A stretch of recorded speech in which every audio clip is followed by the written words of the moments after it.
I feel like this last 3 years, I feel like almost like a surreal, sort of like a dream.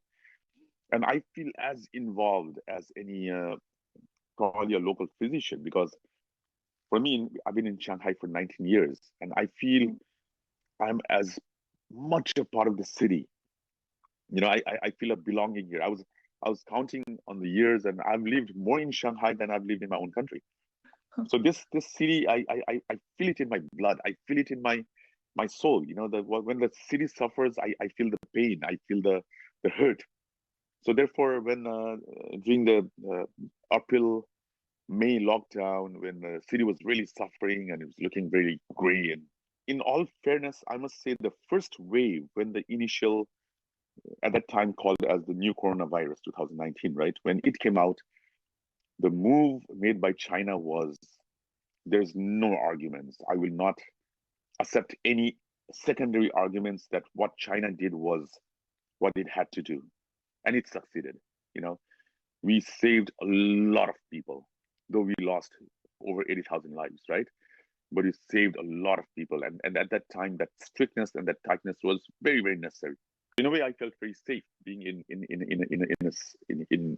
China, because we were in this safety, uh, inside the safety sort of bubble, right? Yeah. But my worry was always like, at one point we have to get exposed, right? It's gone from the original strain to Delta to Omicron, different variants of Omicron, and in a way, it's good that the Omicron strains appear to be getting weaker and weaker, right? Or at least not causing as much damage to a non-immunocompromised patient. And partly this is to do with the amount of vaccinations that people have got, partly to do with the herd immunity from a lot of people getting exposed. But my worry was, in China, we have not really never had the exposure to the virus, because we've been very safe.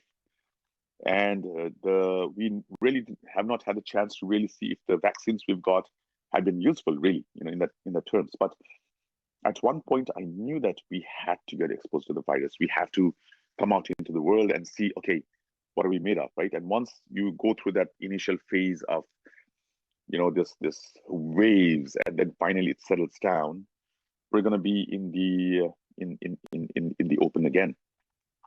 And this was what my worry was. And when finally, within a week, there was 180-degree turn, I was a little bit like nervous, because for the last 3 years, we Yeah. were like, come on, we need to open up. And when we did finally open up, everyone was nervous, right? It's like, Yeah. we need to open up, but not so fast, like So quick.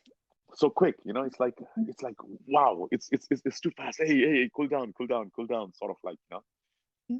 But now that we've done it, I think we just have to make the best of the situation and go for it. I mean, there is going to be some collateral damage. The main point now is how we try to minimize those damages as much as we can. I always have been a big believer of sharing, working together, togetherness. It's not a time, and it has never. I've always been maintaining this. It's not a time in the last 3 years, or 2 years ago, or 1 year, even now, to point fingers. It is not. It is time to join hands. You know, it's a time to join hands and just go through that. I just told my next door neighbor. I told her the other day.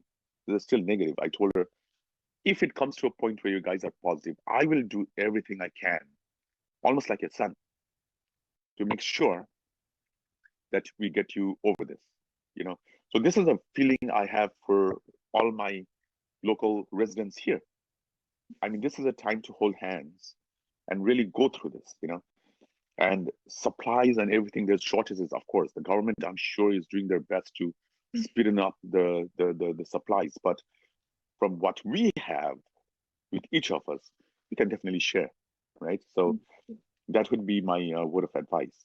And also my other word of advice to patients would be, do not unnecessarily strain the medical system. I mean, these guys and these doctors and nurses are already working around the clock. They're exhausted, they're tired. If you are of normal health on a given day, you've got some fever, you've got management strategies at home, stay at home. right over it.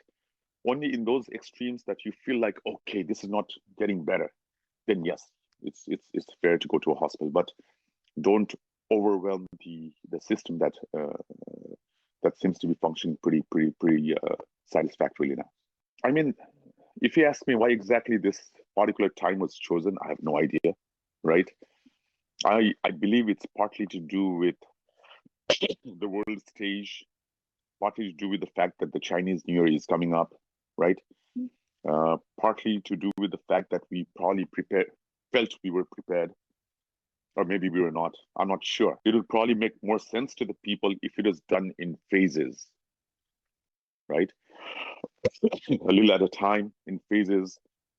So for two reasons: one, to get people to be more prepared, and second one, to just have people change that 3 years of mindset you've had, right?